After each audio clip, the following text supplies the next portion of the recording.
Hey guys, it's Giuseppe. I'm back at you again, and today I just want to talk quickly about whether or not Google is actually throttling users for using AI for their SEO practices. And newsflash, spoiler alert, whatever you want to be, because I don't want to waste your time.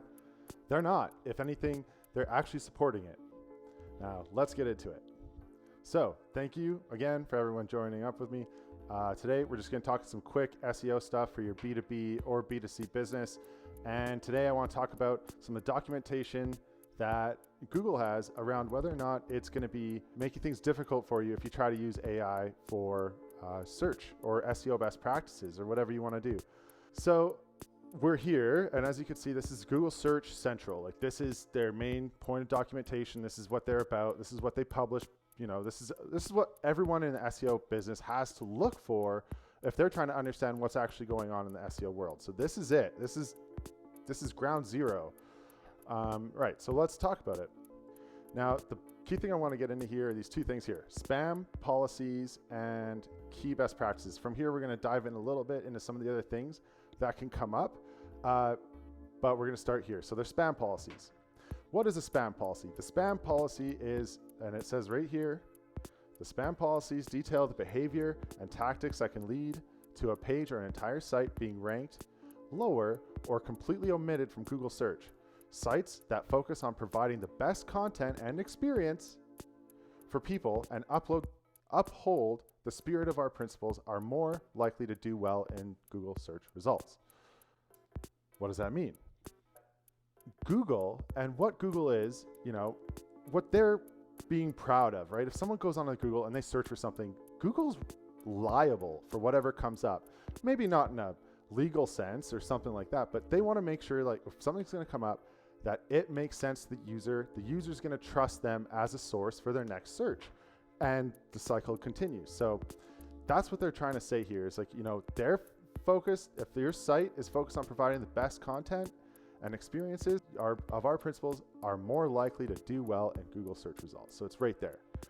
Best practices: create helpful, reliable, people-first content. Use words that people would use to look for your content. So real words, stuff people actually use for searching. Now, if you're doing your avatar research, you're trying to understand people and how they're using search, that goes back to your keyword research. That's a different topic.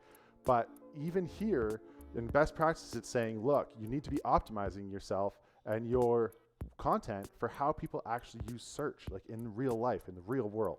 So this isn't the whole story. I want to go into here.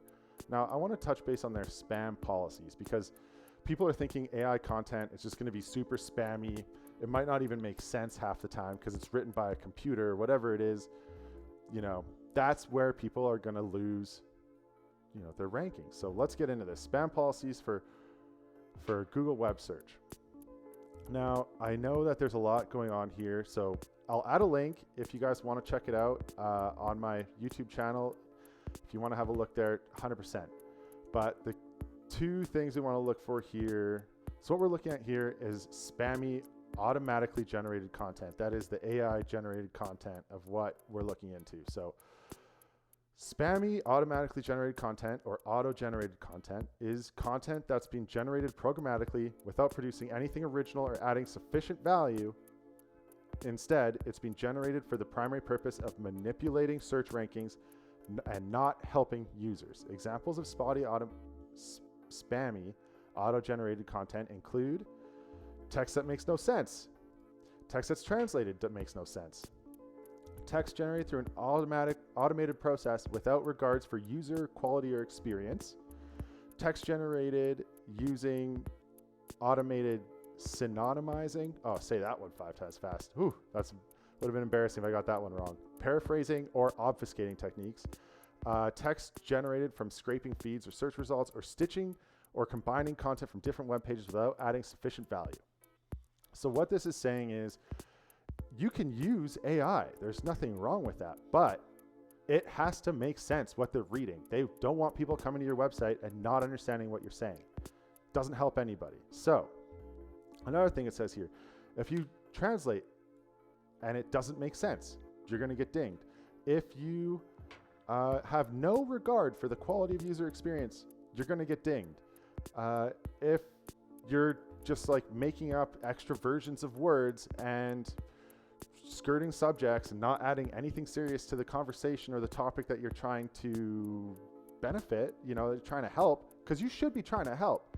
If you're doing SEO, you're there because you're trying to be a trusted advisor in the space of that topic. So if you're just using gobbledygook and weird words and doesn't really make sense, it doesn't flow together, well, that's a problem. And finally, stitching or combining content from different web pages without adding sufficient value. So are you taking all this information, putting it together, and then adding a perspective to it and helping people understand it at a deeper level, or adding a new perspective, something that's unique to you to this? Or are you just creating something and just hoping it works? And that's what Google's saying here. There's nowhere in here that says automatically generated content is evil.